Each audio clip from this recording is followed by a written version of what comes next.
گفتگو ڈاکٹر صاحب کر رہے تھے تو آپ سے میں وہ سوال بھی کروں گا. اس میں ایک سوال یہ تھا کہ اسلامی ریاست ہمیشہ اپنے آپ کو پھیلائے گی، بڑھائے گی، تو اس کی کیا تفصیل ہے، اس کی نوعیت کیا ہوگی؟ اس کی نوعیت جو دور صحابہ میں حضور کے زمانے میں تھی وہ تھی طاقت کے ذریعے سے، ٹھیک، کہ حکم دے دیا گیا جنگ کرو، قاتل الذین من الکفار الذین یلونکم من الکفار، جو تمہارے قریب قریب کفار ملتے ہیں ان کے ساتھ قتال کرو، جنگ کرو. رسول اللہ صلی اللہ علیہ وسلم کو معاذ اللہ گرفتار کرنے انہوں نے وہ بھیج آ دیا گئے تھا. تھے لیکن ہوا تو نہیں نا. لیکن یہ جو روم کے ایک شخص نے جو ہے قتل کیا ہے سفیر کو، تو اس کے خلاف فوج کشی جو ہے حضور نے کی ہے. تو ایران کا جو ہے سپہ سالار پوچھتا بھی تھا کہ بھائی کاہے کے لیے آئے تم؟ پہلے بھی آتے تھے، ٹرائبل ریڈز کرتے تھے، روٹ مار کرتے تھے، چلے جاتے، اب تم جان نہیں چھوڑ رہے ہو. تو انہیں جواب دیا گیا اِنَّا قَدْ أُرْسِلْنَا، پہلے ہم خود آتے تھے، اب ہمیں بھیجا گیا ہے. لِنُخْرِجَ النَّاسَ مِنْ ظُلُمَاتِ الْجَهَالَةِ إِلَى النُّورِ وَمِنْ جَوْهَرِ الْمُلُوكِ إِلَى عَدْلِ الْإِسْلَامِ، کہ ہم تو یہ اس لیے بھیجے گئے ہیں کہ لوگوں کو جہالت سے نکال کر نور الایمان میں لائیں، اور لوگوں کو بادشاہوں کے ظلم کے ستم کے شکنجے سے نجات دے کر عدل اسلام سے روشناس دیں. ٹھیک، تو یہ جو تھی بائی فورس، خلافت راشدہ. اس میں کیا تھا کہ بائی فورس کسی کو مسلمان بننے کا نہیں کہا جائے گا. اچھا، کوئی مجوسی رہنا چاہتا ہے، یہ اسی میں اصل میں وہ آیت میں کوٹ کرنا چاہتا تھا جی جی فرمائیے. کہ قاتل الذین لا یؤمنون باللہ ولا بالیوم الآخر ولا یحرمون ما حرم اللہ ورسولہ ولا یدینون دین الحق من الذین اوتوا الکتاب حتی یؤتوا الجزیۃ عن ید وهم صاغرون. سورہ توبہ کی آیت. سورہ توبہ کی آیت کہ ان سے ساتھ جنگ رہے گی اہل کتاب کے ساتھ، ٹھیک، جب تک کہ وہ چھوٹے ہو کر جھک کر اپنے ہاتھ سے جزیہ پہ. یہ تو ایک اصولی بات ہے. اب آج کے دور میں ہم نہیں، اب آج کے دور سے پہلے اسی کی بات سمجھ لیجئے کہ اس وقت تو یہ کہ طاقت کے ذریعے سے اسلام کو پھیلایا گیا، لیکن انفرادی سطح پر نہیں، اجتماعی طور پر گورنمنٹ کہ کے نظام اسلام کا ہوگا، اس کے نیچے تم رہو، ہندو رہو، مجوسی رہو، عیسائی رہو، وہ تمہارا پرسنل لا رہے گا. ٹھیک ہے. آج کے دور میں ہمارے پاس سب سے بڑا ذریعہ جو ہے کہ ہم اپنی ایک مثال پیش کر کے دنیا کے سامنے ٹیلی ویژن کے ذریعے سے، تمام ذرائع ابلاغ کے ذریعے سے ہم دکھا سکتے ہیں کہ سوشل جسٹس جو ہے وہ تو یہاں ہے. آؤ دیکھو، come and see with your own eyes, کہ جو ایک نظم اجتماعی ہے جس کو قرآن مجید کہتا ہے. جاوید صاحب نے اس کا حوالہ نہیں دیا، اس آیت کا اہم ترین ہے. بات یہ بار بار کہہ رہے ہیں عدل انصافی کی، عدل اجتماعی کی، لیکن جو بات کہی گئی ہے سورہ حدید کی آیت نمبر 24 میں یا 25 میں، لقد ارسلنا رسلنا بالبینات وانزلنا معهم الکتاب والمیزان لیقوم الناس بالقسط. ہم نے اپنے رسولوں کو بھیجا واضح نشانیوں کے ساتھ، اور انہوں نے شریعت اور میزان نازل کی تاکہ لوگ عدل سے قائم ہوں. تو عدل قائم کرنا یہ اسلام کا فرض ہے، اور عدل ہے دین حق، دین اللہ، وہی عدل کر سکتا ہے. عورت اپنے اعتبار سے سوچے گی، مرد اپنے اعتبار سے سوچے گا. آج کے دور میں ہم ایک اسلامی نظام آئیڈیل جب قائم کر لیں گے تو پھر جو ہے ہم اس کو پروموٹ کریں گے. اچھا، اگر فرض کر لیں لوگ نہیں مانتے، اگر کہیں ہمارے پاس فورس ہوگی، جی جی، اگر فورس استعمال کریں گے، حرام نہیں ہے. اچھا، لیکن یہ کہ عام طور پر اس کی ضرورت پیش نہیں آئے گی آج کے دور میں، اس لیے کہ دنیا گلوبل ولیج ہو چکی ہے.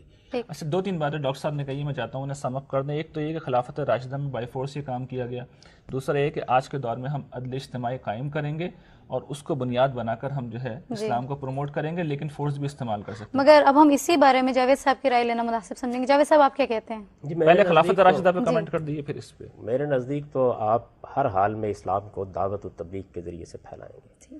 یہ راستہ پہلے بھی آپ کے لیے کھلا ہوا تھا، اس زمانے میں اللہ تعالیٰ نے اس کے لیے بے شمار اسباب پیدا کیے. صحابہ کرام نے تو یہ نہیں کیا. میں عرض کرتا ہوں، یعنی یہ جو کام ہے اسلام کو پھیلانے کا، یہ ہر حال میں اسی طرح کیا جائے گا.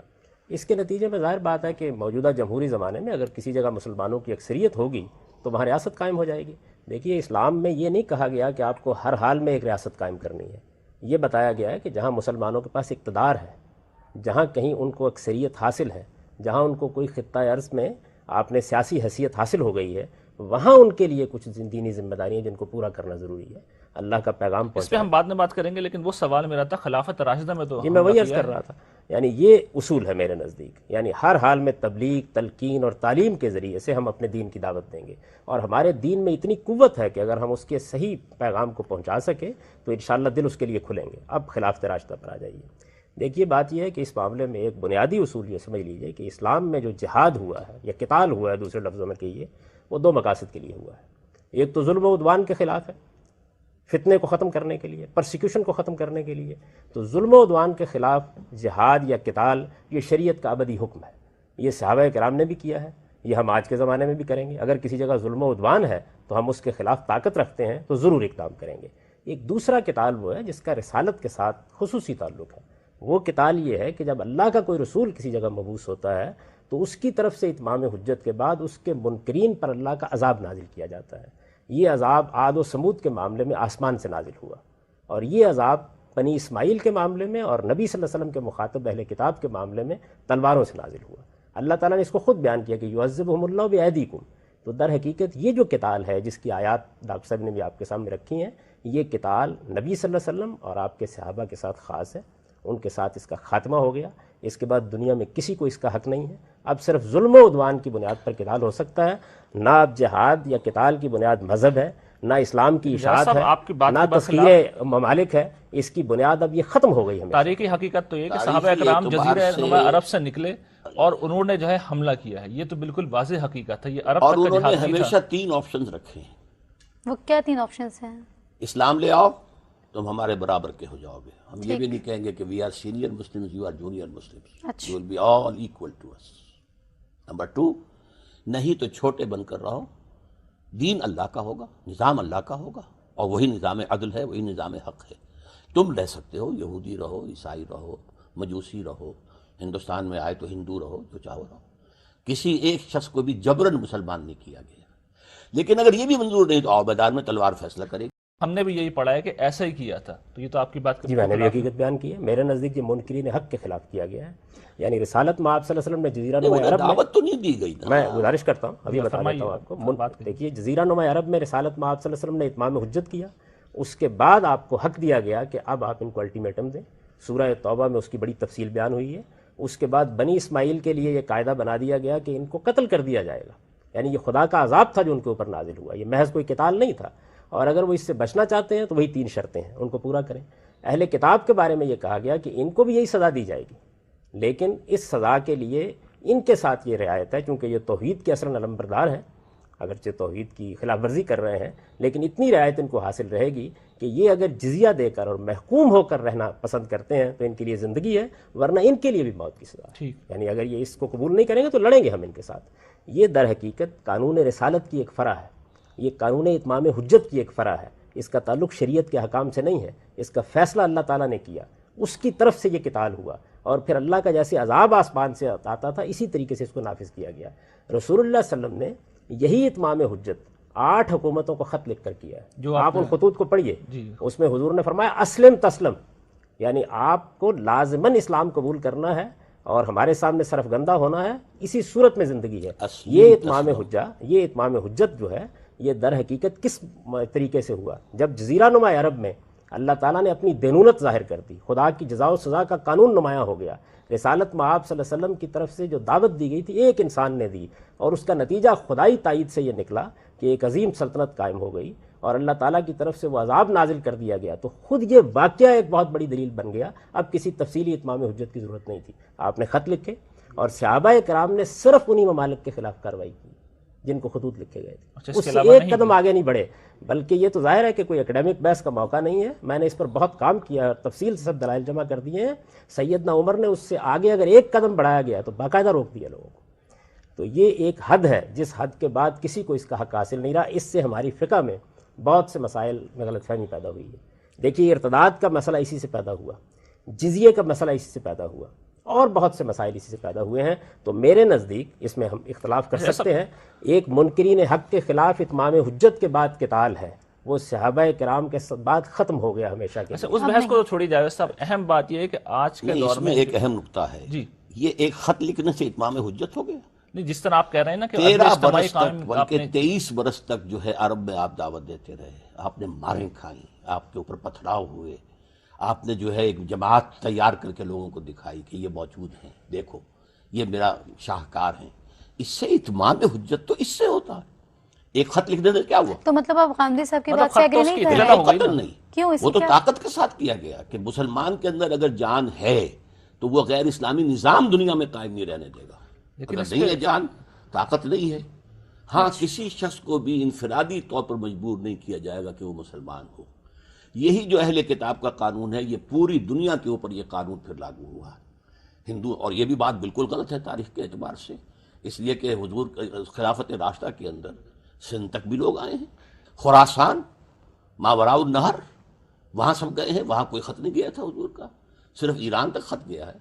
اب وہ تو یہ کہ خط کے تو کچھ معنی نہیں ہوتے، ایک اچھا خط آپ ہے۔ جو کیا کہہ رہے ہیں مجھے اجازت دیجیے کہ میں اس کے بارے میں عرض کروں۔ میں نے یہ بتایا ہے کہ اتمام حجت رسالت پاک صلی اللہ علیہ وسلم نے جب اپنی قوم پر کیا ہے تو اس کو تو ان مراحل سے گزرنا تھا، اس کے بعد وہ واقعہ ہو گیا جس کا سورہ برات میں ذکر ہے، ایک شخص نے اللہ تعالیٰ کی دینونت اور جزا و سزا کو قائم کر دیا۔ اس واقعے کو اس وقت کی متمدن دنیا دیکھ رہی تھی، رسالت پاک صلی اللہ علیہ وسلم زیر بحث تھے ان ممالک میں، اس کے بعد آپ نے یہ خطوط لکھے اور انہی تک صحابہ کرام نے کارروائی کی ہے۔ سندھ میں صحابہ کرام نے کوئی کارروائی نہیں کی، اسپین میں صحابہ کرام نے کوئی کارروائی نہیں کی، وہ ایک الگ بحث ہے کہ اس کارروائی کے اسباب کیا ہوئے، انہوں نے بالکل انہی جگہ پر کی ہے۔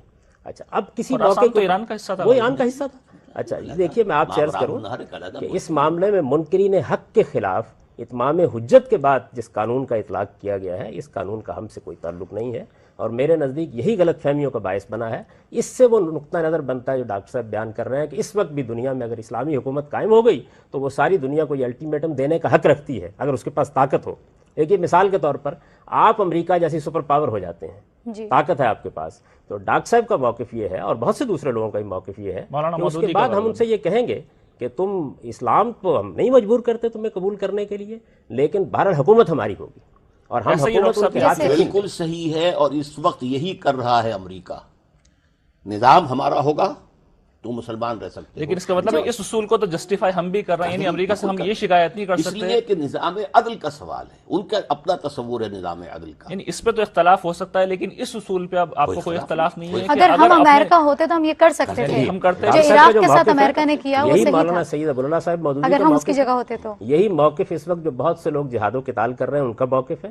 دیکھیے اسامہ بن لادن کی بھی اگر آپ اس وقت تحریریں کے پڑھیں، جہاد و قتال کو کنفیوز مت کیجیے۔ اسامہ بن لادن کی بھی اگر آپ تحریریں پڑھیں تو وہ کیا کر رہے ہیں؟ وہ یہ کر رہے ہیں کہ سورہ توبہ کی وہی آیات جو قانون اتمام حجت سے متعلق ہیں وہ انہوں نے لکھی ہیں، بیان کی ہیں، ان کی ویب سائٹس پر دیکھ لیجئے، اور انہی کی بنیاد پر وہ کارروائی کر رہے ہیں۔ تو میرے نزدیک یہ جو سورہ توبہ کی آیت اہل کتاب کے بارے میں ہے، اس کا تعلق بھی قانون رسالت سے ہے، اور جو سورہ توبہ کی آیات ہے جس میں فقتلوا المشرکین حیث ثقفتموہم کے الفاظ ہیں، یہ بھی در حقیقت قانون اتمام حجت سے متعلق ہیں، یعنی اللہ کے رسولوں کے ساتھ خاص ایک قانون ہے۔ یہ قانون قرآن میں بہت وضاحت سے بیان ہوا ہے، رسالت مآب صلی اللہ علیہ وسلم کے ذریعے سے اللہ کی دینونت کا ظہور ہوا ہے، یہ حضور کی رسالت کا بہت بڑا ثبوت ہے۔ یعنی ایک شخص نے یہ کھڑے ہو کر کہا کہ میں خدا کی دینونت، خدا کی جزا و سزا جو قیامت میں برپا ہونی ہے وہ زمین پر برپا کر کے دکھا دوں گا، اور وہ دکھا دی گئی۔ سورہ توبہ اسی لیے عذاب کی سورہ ہے، اس پر بسم اللہ الرحمن الرحیم نہیں لکھی جاتی، اس میں در حقیقت سارے گروہوں کے اوپر خدا کی جزا و سزا کا نفاذ ہوا ہے، مشرکین پر ہوا ہے، اہل کتاب پر ہوا ہے، منافقین پر ہوا ہے، حتیٰ کہ جو مخلص مسلمان تھے ان کے ساتھ قیامت میں جو معاملہ پیش آنا ہے اس کی بھی ایک نظیر یہاں پیش کی گئی ہے۔ تو یہ مکمل جزا و سزا ہے۔ جب یہ ظاہر ہو گئی، مکہ فتح ہو گیا اور پھر یہ اعلان کر دیا گیا 9 ہجری میں، تو گویا یہ ایک واقعہ ہے جو پھر اتمام حجت کا ذریعہ بنا۔ بڑا سنگین پہلو اب سامنے آ رہا ہے، اس سے میں سمجھتا ہوں کہ بات ہونی چاہیے کہ ہم امریکہ کے اس کا مطلب ڈاکٹر صاحب اس اصول کو تسلیم کر رہے ہیں کہ اگر اس نے اپنی دانش میں جس نظام کو صحیح سمجھتا ہے قائم کر دیا اور اس کے پاس لاٹھی بھی ہے تو وہ تو ہمیں یعنی فتح بھی کر سکتا ہے، ہم کر رہا ہے۔ یعنی نہیں اس کا مطلب نہیں ڈاکٹر صاحب ہم تو اس اصول کو غلط نہیں مانتے نا، ہم عراق پہ کیوں احتجاج کر رہے ہیں، ہم افغانستان کے اوپر کیوں احتجاج کر رہے ہیں، ہم کیوں ظلم کہہ رہے ہیں اسے، اس لیے کہہ رہے ہیں کہ حق ہی حاصل نہیں ہے امریکہ کو کہ وہ ہم پہ حملہ کرے، وہ ہم پہ حملہ کر رہا ہے۔ تو اگر اصول کو ہم نے صحیح مان لیا کہ تم نے غلط الزام لگائے، تم نے جھوٹے الزام لگائے، تم نے افغانستان پر حملہ کیا، اس کا اب تک تمہارے پاس کوئی ثبوت نہیں ہے، یا تو وہ یہ کہیں کہ وہ تو یہ کہہ رہے ہیں نا کہ وہ عورتوں کو برقع پہنانے کا اب کہنا شروع ان کو تو الزام لگانے کی ضرورت ہے، ہمیں یہ بھی ضرورت نہیں ہے، وہ انہیں تو یعنی ہم تو محض اس بنیاد پر حملہ آور ہو جائیں گے کہ ہمارے پاس ایک حق ہے۔ پہلے ہم ان سے کہیں گے یا ایمان لاؤ تو ہمارے ساتھی، سینئر اور جونیئر بھی نہیں لاتے ہو تو چھوٹے ہو کر رہو، جیسے کہ امریکہ کہہ رہا ہے کہ تم مذہبی اعتبار سے جو چاہو کرو، لیکن نظام جو ہے پولیٹیکل سوشو اکنامک سسٹم وہ ہمارا ہوگا۔ صاحب اس میں بڑی معذرت کے ساتھ سوال یہ آ رہا ہے کہ جو اس وقت ہم جنگی حیثیت جانتے ہیں ہماری اور ان کی، ہم تو انہی کے اسلحے کو لے کے جو ہے F-16 مل گئے تو ہم اللہ کا شکر ادا کر رہے ہیں، میں تو نہیں سمجھتا ایک صدی تک بھی امریکہ کو چیلنج کر سکتے وہ ہیں۔ تو میری شرط پوری نہیں ہو رہی، ہمارے اندر طاقت نہیں ہے، ہمارے اندر طاقت نہیں تھی، انگریز نے آ کے ہمیں فتح کیا، ہم کریں گے نا یہ، انگریز نے آ کے اس کا مطلب ہے امریکہ ہمیں طاقتور ہونے نہیں دے گا، یعنی ان کی بعض کتابیں میں نے پڑھی ہیں ان کے مفکرین کی، ان کے بس کا مسئلہ ہے نا، لیکن اوپر ایک اور سپریم پاور جو ہے وہ اللہ بھی تو ہے نا، وہ کیا پتا ہے کہ اس سے پہلے ہی امپلوژن ہو جائے امریکہ کے اندر اور پھٹ جائے، ٹکڑے ہو جائیں، USSR ٹکڑے ہو گیا، امریکہ ہو سکتا ہے، ڈاکٹر اس صاحب وقت تو یہ ان دیکھ رہے کی ہیں کہ جو اس ہے کے بعد چین کا نمبر ہے. اکنامک ریڑھ کی ہڈی ٹوٹ رہی ہے اس وقت. اس لیے ان چیزوں کو آپ نہ چھیڑیے. اصل تو مسئلہ یہ ہے کہ خلافت راشدہ میں آپ یہ جو کہہ رہے ہیں کہ نظام قائم کر کے، کتنے لوگوں نے نظام دیکھا؟ وہ جو کچھ عرب میں ہو رہا تھا نہ روم کو پتہ چلا نہ ایران کو پتہ چلا. لیکن وہ ڈاکٹر صاحب، کیسر میں کے نے نظام دربار میں قائم تو کرنے کی بات ہی ڈسکشن ہوئی نہیں ہے کی. پوری. میں تو یہ گزارش کر رہا ہوں کہ جس دینونت کا ظہور ہوا، یعنی خدا کے ایک پیغمبر نے الٹیمیٹم دیا کہ میں اس سرزمین میں حق و باطل کا وہ فیصلہ جو قیامت میں ہونا ہے وہ نافذ کر کے دکھا دوں گا. دیکھیے قرآن مجید نے رسولوں کی دعوت کی شہادت میں ساری یہ جزا و سزا کی تفصیل پیش کی ہے. عاد کے ساتھ کیا ہوا، سمود کے ساتھ کیا ہوا. قرآن مجید ان کا ذکر کر کے سورہ قمر میں کہتا ہے یہاں تو کچھ بھی نہیں ہوا، کسی کو قتل نہیں کیا گیا. یعنی Nobody was killed. میں یہ کہتا ہوں الٹیمیٹم دیا گیا. اس الٹیمیٹم کے بعد اگر وہ ایمان نہ لاتے تو اس کے بعد یہی ہوتا. اچھا، اس میں چنانچہ وہاں بھی الٹیمیٹم ہی دیا دنیا گیا. میں کس کو احساس ہوا ہوگا کہ کیا ہوا ہے؟ میں کہتا ہوں یہ تاریخ انسانی کا اتنا بڑا واقعہ ہے، ہم بدقسمتی سے اس کی طرف توجہ نہیں دلاتے. اس کے ذریعے سے ایک رسول تاریخ کی روشن آئینے میں پہلی جتنی رسالتیں ہوئی ہیں ان میں خدا تعالیٰ نے جو کچھ کیا وہ تاریخ کا حصہ نہیں بن سکا، یہ تاریخ کا حصہ ہے. دی 100 کی مصنف یعنی ہمارے سامنے یہ واقعہ ہوا کہ ایک خدا کا پیغمبر، آپ دیکھیں ذرا اندازہ کریں کہ کس شان سے انہوں نے یہ کام کیا ہے. سورہ نصر کو پڑھیں، اذا جاء نصر اللہ والفتح ورأیت الناس يدخلون فی دین اللہ افواجا. اب یہ دیکھیے ان میں سے کوئی کام نہیں ہوا اور اللہ تعالیٰ پیشین گوئی کر رہے ہیں مدد آئے گی، مکہ فتح ہوگا. اس کے بعد تم اپنی آنکھوں سے دیکھو گے کہ لوگ جوک در جوک دین میں داخل ہو رہے ہیں. یہ نظارہ ہے جو سامنے آ گیا. اس کو کہا جاتا ہے دینونت کا ظہور، جزا و سزا کا ظہور. جو کچھ قیامت میں خدا کرے گا وہ چھوٹے پیمانے پر کر کے دکھا دیا جائے گا. سب جو اور اختلاف اس طرح گویا دین کا یہ بنیادی مقدمہ کہ تم کو ایک دن خدا کی عدالت میں پیش ہونا ہے، یہ آنکھوں سے دکھا دیا گیا. جو اختلاف یہ ہے، نظام نہیں ہے یہ کوئی بھی. کیا نظام تھا؟ میں چاہ رہا ہوں کہ ڈاکٹر صاحب کی رائے لے لوں کہ آپ کا نقطہ نظر یہ ہے کہ وہ آیات جو تھیں وہ صحابہ اکرام کے لیے اور رسول اللہ صلی اللہ علیہ وسلم کے لیے خاص تھے. آپ کہتے ہیں کہ وہ ایکسٹینڈ کر کے جو ہے وہ آج کے مسلمانوں تک بھی ان کے آنے کا امکان ہے پورا، اگر اصل طاقت میں ہوئی یہ ہمارے پاس. آیات ہیں سورہ توبہ کی، اور سورہ توبہ نزول کے اعتبار سے آخری سورت ہے، اور یہ تلوار لے کر نازل ہوئی ہے. اس نے طے کر دیا ہے کہ ایک تو تمہارے قریب جو مشرکین اور کافر ہو ان کے ساتھ جہاد کرو، قتل کرو، نمبر 1. نمبر 2 یہ ہے کہ تم اہل کتاب کے ساتھ یہ معاملہ کرو، اگر وہ چھوٹے بن کر رہیں اور جزیہ دیں تو انہیں وہ عیسائی رہیں، یہودی رہیں. اب اسی کو خلافت راشدہ میں ایکسٹینڈ کیا گیا ہے. ایران سے جنگ کی گئی، وہ کیا معاملہ، لیکن یہ کہ باقی لوگوں کے لیے ہمیشہ یہ رہا ہے کہ بھائی 3 راستے ہیں، اسلام لے آؤ ہم ہر برابر ہو، اگر نہیں تو پھر یہ ہے کہ چھوٹے ہو کر رہو، نظام ہمارا ہوگا، جزیہ دینا پڑے گا، ٹیکس دینا پڑے گا، نہ یہ بھی نہیں تو میدان میں آؤ تلوار. اب ظاہر بات ہے کہ کتنے لوگوں کو پتہ چلا ہوگا کہ کیا کچھ ہوا ہے وہاں پر، کتنے لوگ مارے گئے ہیں یا نہیں مارے گئے ہیں. آج کی طرح کے کوئی معاملات تھے، کوئی آج کی طرح کا انٹرنیٹ چل رہا تھا، کوئی ٹیلی ویژن چل رہا تھا، کس کو پتہ چلا؟ تو اتمام حجت نام کی شے تو ہوئی ہی نہیں سرے سے. میں یہ کہتا ہوں کس کو پتہ نہیں چلا. یعنی کیسر کے دربار میں یہ زیر بحث ہے، کسرا کے ساتھ باقاعدہ اس پہ گفتگو ہو رہی ہے، وہاں سے فوجیں بھیجی جا رہی ہیں، معاملہ کیا جا رہا ہے. لیکن حبش میں آپ یہ دیکھیں کہ بہت پہلے سے یہ ساری دعوت پہنچ چکی ہے، یہ سب کچھ ہوا ہے. اور اس دینونت کا ظہور اس شان کے ساتھ ہوا ہے کہ یہ تاریخ کی ایک عظیم نشانی بن گئی ہے. دیکھیے میں آپ یعنی سے خدا کے ایک پیغمبر نے، آپ اس کی ذرا علامتیں دیکھیے قرآن مجید میں. یہ جو غزوہ تبوک کے بعد 3 صحابہ کو اللہ نے سزا دی، نجران کے بادشاہ کا خط آ گیا ان کے پاس کہ ہمیں معلوم ہوا ہے، کعب ابن مالک رضی اللہ تعالیٰ عنہ، کہ تمہارے ساتھی جو ہیں، تمہارے سربراہ صحابی جو تمہارے ساتھ ظلم کر رہے ہیں، تم تو بڑے قیمتی آدمی ہو، تم ہمارے پاس آ جاؤ. انہوں نے کہا یہ مزید مصیبت آ گئی ہے، وہ خط جو ہے ڈال دی. یعنی اتنے لوگ سینسیٹیو تھے، جب انہیں پتہ چل گیا کہ دیر از اے تھریٹ بروئنگ اپ اگینسٹ اس، ہمارا پورا جو ہے یہ امپیریلزم اب خطرے کے اندر آ گیا، تب تو وہ اس درجے تک حساس ہو گئے. یہی تو میں کہہ رہا یہی تو وہ ہوں، جاوید صاحب لیکن اس بڑے پیمانے پر لوگ متنبع ہیں، دیکھ رہے ہیں کیا ہو رہا ہے. عوام کو کہاں پتہ چلا؟ نہیں، وہ عوام کے خلاف تو جنگ تھی بھی نہیں، وہ تو بادشاہی نظام کے. جنگ تو جب ہوگی تو پورے ملک کے خلاف ہوگی. عوام ہی آئیں گے لڑنے کے لیے، کسرا خود تو نہیں آئے گا میدان میں، ہرقل خود تو نہیں آئے گا، وہ عوام ہی آئیں گے.